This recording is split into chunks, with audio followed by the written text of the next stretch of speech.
Ouviram do Ipiranga as margens plácidas de um povo heróico, o brado retumbante. E o sol da liberdade em raios fúlgidos brilhou no céu da pátria nesse instante. Se o penhor dessa igualdade conseguimos conquistar com o braço forte. Em teu seio, ó liberdade, desafia o nosso peito à própria morte. Ó pátria amada, idolatrada, salve, salve.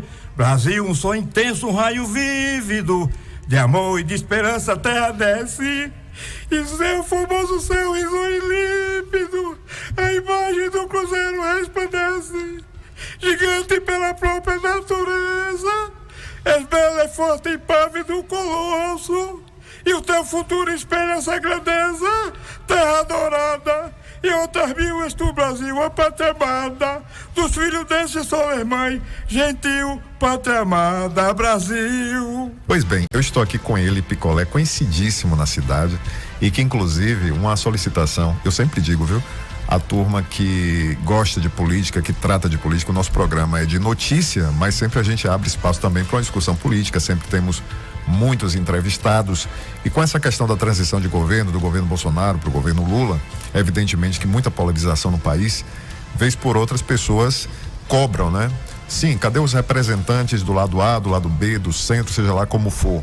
E essa semana eu tinha solicitado a algumas pessoas que procurassem ver se havia alguém com disposição para comentar sobre as movimentações no Brasil, que ainda continuam em apoio ao próprio Jair Messias Bolsonaro, e para isso nós tivemos a indicação, primeiramente, de Picolé, que está aqui conosco.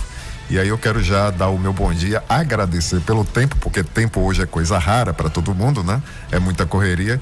Então eu começo dando meu bom dia, fazendo meu agradecimento e já perguntando, afinal de contas, o que essas movimentações ainda querem.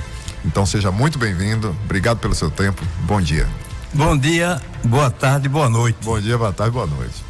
Jorge Biratã, Ícaro Pereira e Vamp, porque sem ele o programa não vai no ar. De jeito nenhum. De jeito nenhum. Pois bem, então vamos falar sobre a situação que aconteceu desde a noite depois que terminou a eleição. Certo.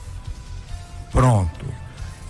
Antes de chegar nesse assunto, nós vamos falar em leis. Constituição brasileira. A Constituição brasileira, na linha do tempo dela, ela cuida de assuntos, às vezes por data. É uma coisa que vai ser aplicado para a criança, para um jovem, para o idoso. Para cada tipo de coisa tem aquela idade para tratar de assunto. A faixa etária. Pois bem, e aí em termos de fatos, de acordo com um fato que esteja ocorrendo, você aplica um certo artigo da Constituição brasileira.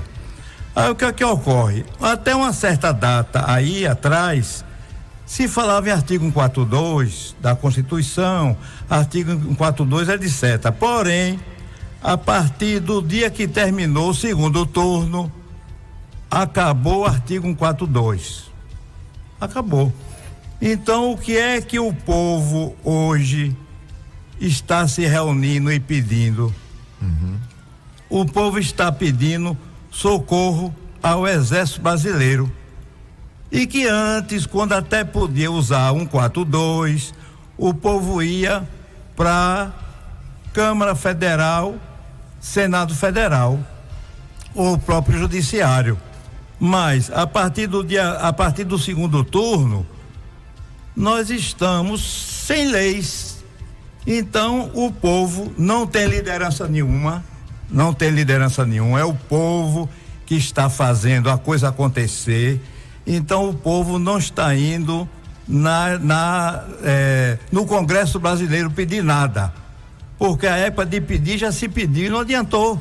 Por exemplo, a Constituição diz que senadores fiscalizam o STF Isso. por sua vez, o STF fiscaliza o Senado.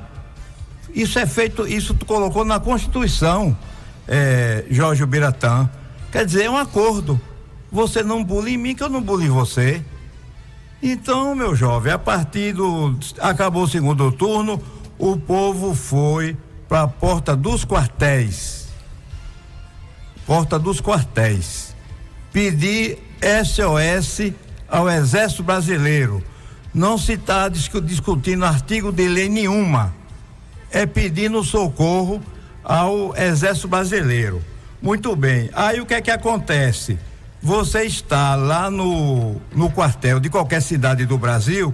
Aqui em Alagoinhas nós estamos ali na entrada da cidade, que é defronte da UNEB, e estamos lá protegidos pelo Exército. Aí nós vimos ontem, por exemplo, alguns vendedores que aproveitam lá em Brasília, estavam vendendo algumas coisas, e aí a polícia militar, mais fiscais, foram prender o rapaz. Isso aí, lá naquela movimentação. Na movimentação, na frente do quartel. Sim. Do Exército. Aí o Exército falou assim: opa, aqui é a área federal, essa área é nossa e o povo pode ficar aqui. Por favor, se retirem. Aqui não tem fiscalização de vendedor de nada. Eles aqui não estão vendendo tóxico, não está arrebentando nada. Quem está ali são idosos, crianças, famílias. É o povo em geral. Nós temos aí, inclusive viu no caso de Alagoinhas, nós temos a força da religião. Os evangélicos, que são os cristãos, são protestantes e católicos, os espíritas. Então todas as religiões estão lá no quartel do Exército de Alagoinhas, pedindo socorro ao Exército Brasileiro. Deixa eu te perguntar só uma coisa, tem um ouvinte na linha, mas antes uma pergunta. Então a movimentação que ainda existe por lá é uma movimentação pacífica, não tem bloqueio nem nada? Não tem bloqueio, inclusive sobre o bloqueio, essa pergunta foi boa, sobre esse bloqueio. No segundo dia chegou lá a polícia, já estava lá a polícia, mas aí eles atravessaram a pista e foi lá perguntar qual era o motivo daquele movimento. Aí eu estava com a sacola na mão, aí disse: bom dia, meu amigo, nós tratamos a polícia aqui na bala. Aí ele arregalou o olho, aí eu meti a mão na sacola e peguei bala de hortelã e dei para ele. Aí o outro também estendeu a mão e também quis, o terceiro militar também quis. Todo mundo deu risada quando o Picolé falou que tratava a polícia na bala, mas é bala pra garganta. Pronto. Entendeu? Então nós dissemos a ele que ali não tinha objetivo nenhum de interditar a pista. O direito de ir e vir está garantido. Pronto, vamos ouvir o ouvinte. Tem um ouvinte na linha, bom dia, quem fala? Alô, bom dia, quem fala? A ligação provavelmente caiu. Então, Picolé, eu lhe pergunto agora o seguinte, duas coisas. A primeiro, o que é que esse movimento ainda contesta, visto que a eleição ela já aconteceu, já teve resultado? O próprio presidente, ele acabou de alguma maneira já indicando duas coisas, né? Não diria uma aceitação, mas principalmente essa coisa de orientar quem faz ainda a movimentação que seja pacífica, que não atrapalhe o direito de vida das pessoas e tudo mais. Então, o que é que ainda se contesta da movimentação e o que é que vocês ainda esperam em relação ao futuro? Pronto. E tudo mais? O que é que contesta? Muito boa pergunta, Jorge Biratã, Ícaro, Vamp e todos os ouvintes. O que é que nós contestamos? Na democracia, vence quem tiver mais voto. Só que tem que ser voto de forma honesta. Não pode ter fraude. Não pode ter fraude. Então, o que é que nós estamos contestando é que houve fraude. Por exemplo, cidade de 3 mil habitantes teve 4 mil eleitores. Teve uma urna que teve 1.500 eleitores, que não dá tempo de votar 1.500 eleitores durante das 8 da manhã até as 17. Não dá tempo. Então, tá vendo que.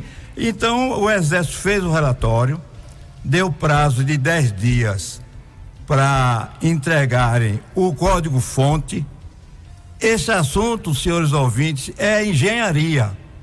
Porque tem um pessoal que dá opinião. Esse assunto, Jorge Biratã, é engenharia, é software. Entendeu? Então o Exército solicitou o código-fonte. Por que não quer dar o código-fonte?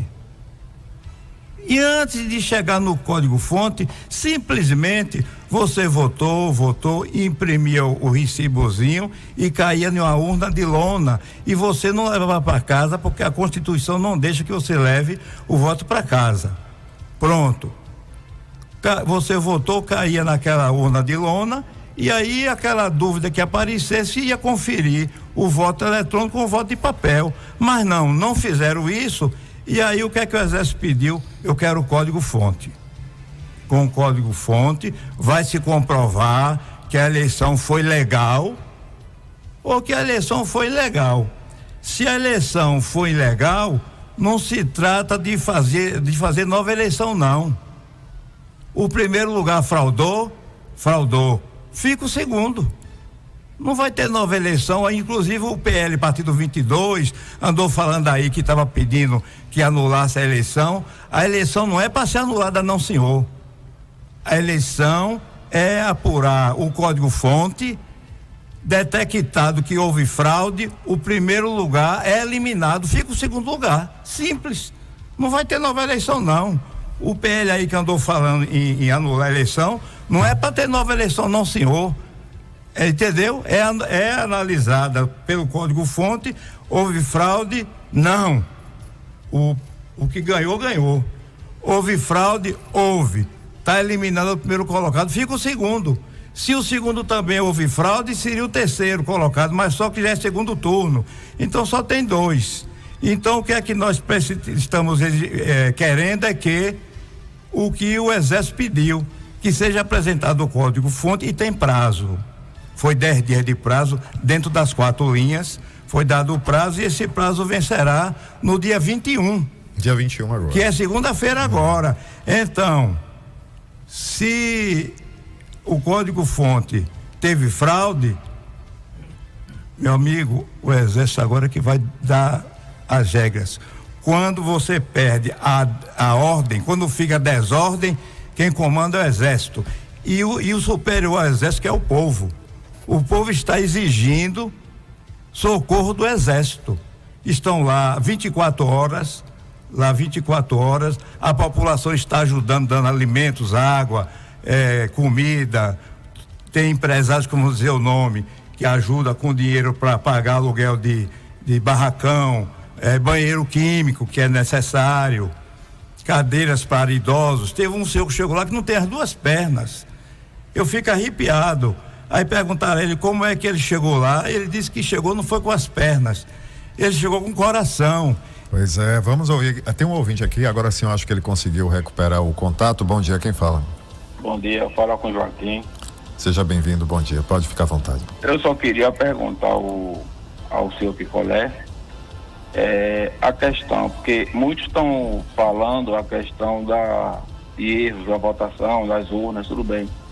Mas a minha pergunta é, se Bolsonaro tivesse ganhado, será que estão fazendo essas manifestações e as urnas seriam fraudadas ou não? Porque assim, como nós vivemos num país democrático, então eu acredito que nunca teve isso. Os governadores foram eleitos, os deputados, os senadores foram eleitos, ninguém questionou. Agora só no ato presidencial que está sendo que na minha opinião, isso aí é uma manifestação sem sentido, porque nunca houve isso aqui no Brasil. Será que se Bolsonaro fosse para ganhar, não precisava nem ter eleição, ele ficaria lá os 8 anos normal dele, entendeu? Eu queria fazer essa pergunta ao Picolé. Bom dia. Entendi, obrigado. Então, para finalizar, o nosso tempo está bem apertado. Deixa eu fazer só então uma pergunta rápida. Alguns ouvintes têm falado sobre isso, porque durante a semana tem sempre algum tipo de polêmica relacionada. Aí eu pergunto, ele falou o seguinte: por que a contestação é especificamente só com a questão federal e não, por exemplo, com estaduais, quando se vence alguém que é do partido, da mesma linhagem do próprio presidente da República? A pergunta dele é essa no final. Pergunta muito boa, obrigado pela sua audiência e pela sua pergunta, muito boa. Repare bem, o que nós estamos contestando, inclusive ele perguntou se o Bolsonaro tivesse ganho, se estaria esse movimento. Nós estamos contestando, não é quem ganhou, não. Estamos contestando a lisura da eleição, o fraude. E outro fraude não foi agora em 2022, não. Esse fraude vem acontecendo há vários anos. há vários anos. Então, se o Bolsonaro ganhou na eleição de 2018, teve fraude. Só que a quantidade de votos dele foi muito grande e ele conseguiu mesmo assim ser eleito, mas houve fraude. A pergunta dele foi boa. A nossa contestação é sobre a lisura da eleição, fraude eleitoral. Vamos a mais um ouvinte, rapidinho. Bom dia. Quem fala? Bom dia, Júnior Biratã. Bom dia, meu amigo Ícaro. Um abraço a você, Vamp. Estava ouvindo aqui a rádio e esse cidadão falando aí. Se eu não me engano, é Antônio, o nome dele, não é? Antônio Picolé, que é filho do senhor, que tinha uma coisa ali no Coreto, né? Um barzinho ali no Coreto. Não sei se é esse. É esse? Ele vai responder daqui a pouco, mas diga, fale rápido, por favor, a pergunta. Eu acho que esse choro, não o choro dele aí naturalmente, mas esse choro de que que houve fraude e que não se prova absolutamente nada sobre fraude, o próprio Exército nem está se movimentando sobre isso. Eu acho que está na hora de dar um basta em tudo isso. Não é só porque houve um vencedor, não. É porque já está cansando demais a população brasileira nesse negócio de quer que o Lula renuncie e entregue o cargo para Bolsonaro continuar mandando aquele pedido que eles sempre fizeram, intervenção militar com Bolsonaro no poder. Isso é antidemocrático, não aceito esse tipo de imposição para o problema das urnas, isso é antidemocracia. Bom dia. Valeu, obrigado por sua participação. Tá aí então a participação dos nossos ouvintes. E aí eu deixo agora para finalização as pessoas que sempre falaram aqui, que cobravam para entender o que é que o movimento ainda queria. Teve aqui a oportunidade um pouco agora com o Picolé e eu peço a ele que, para encerrar, dê as suas palavras finais para a gente fazer a conclusão do programa. Obrigado por sua participação, pelo seu tempo. Valeu. Obrigado pela sua pergunta, ouvinte. Parece que ele não me conhece. Meu nome é Antônio José Picolé de Oliveira, sou engenheiro mecânico formado pela UFBA, sou bacharel em Direito formado pela Unib, não sou líder, nós não temos líder de nada lá. É a população que está exigindo a lisura da eleição e o código-fonte vai dizer se houve fraude ou não. Se não houve fraude, ele vai assumir. Se houve fraude, com certeza ele não vai assumir e não vai ter nova eleição. Vai entrar o segundo colocado. Pronto. Obrigado e um bom dia a todos.